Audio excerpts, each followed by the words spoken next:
morning everyone, welcome to my another vlog. আজি মই ভিডিওটো পাকঘৰ পৰা আৰম্ভ কৰিছো আৰু আপোনালোকে পাছফালে আন্ধাৰ দেখা পাইছে চাগে লাইটটো লগোৱা নাই তথাপিও পোহৰ আহি আছে কাৰণে মই পাকঘৰ পৰা এনেকৈ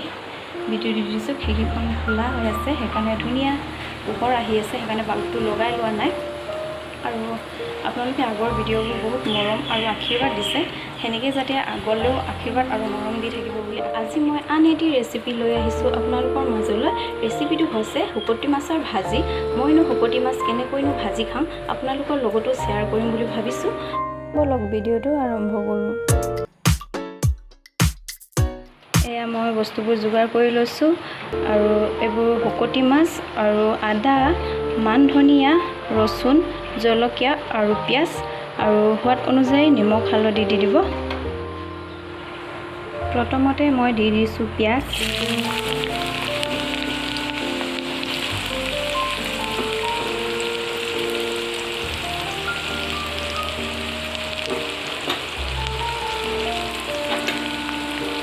পিয়াজখিনি ধুনীয়াকৈ ৰংচোৱাকৈ ভাজি লওঁ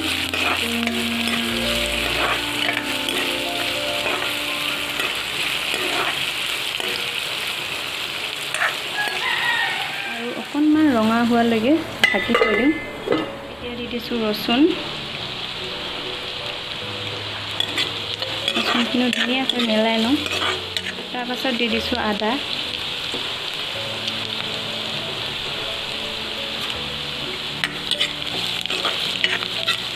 এইখিনিও এতিয়া 2-3 মিনিটমানৰ কাৰণে ঢাকি থওঁ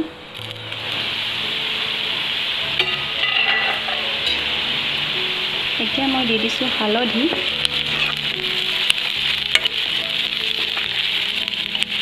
তাৰপিছত দিছোঁ নিমখ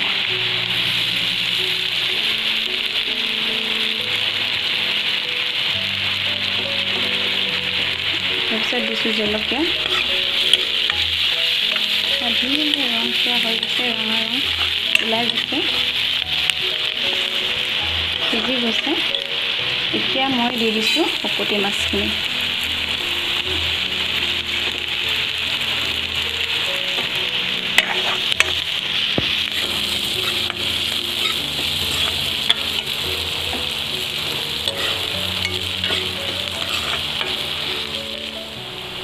এতিয়া গেছটো কমাই অকণমানৰ কাৰণে ঢাকি থৈ দিম দিছোঁ মাছখিনি অকণমান সিজিবৰ কাৰণে পানী অকণমান দিব বেছি নিদিব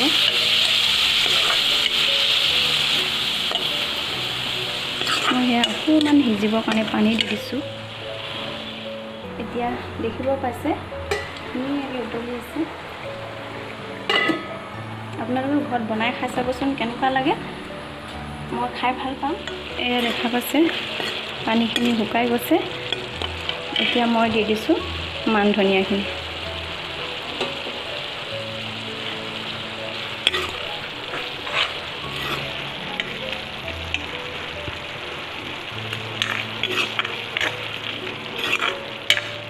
এতিয়া হৈ গৈছে মোৰ ৰেচিপি ফাইনেলি হৈ গ'ল মোৰ শুকতি মাছৰ ৰেচিপি এয়া দেখা পাইছে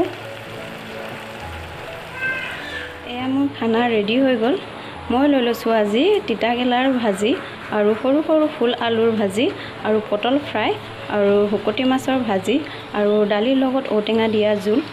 মই এতিয়া ভাতকেইটা খাই লওঁ ভাত খাই লগ পাই আছোঁ ভাত পানী খাই হৈ গ'ল আৰু ভিডিওটো ইয়াতে সমাপ্ত কৰি দিছোঁ ভিডিওটো যদি চাই ভাল পালে লাইক কমেণ্ট শ্বেয়াৰ আৰু ছাবস্ক্ৰাইব কৰিবলৈ নাপাহৰিব আজিলৈ বাই বাই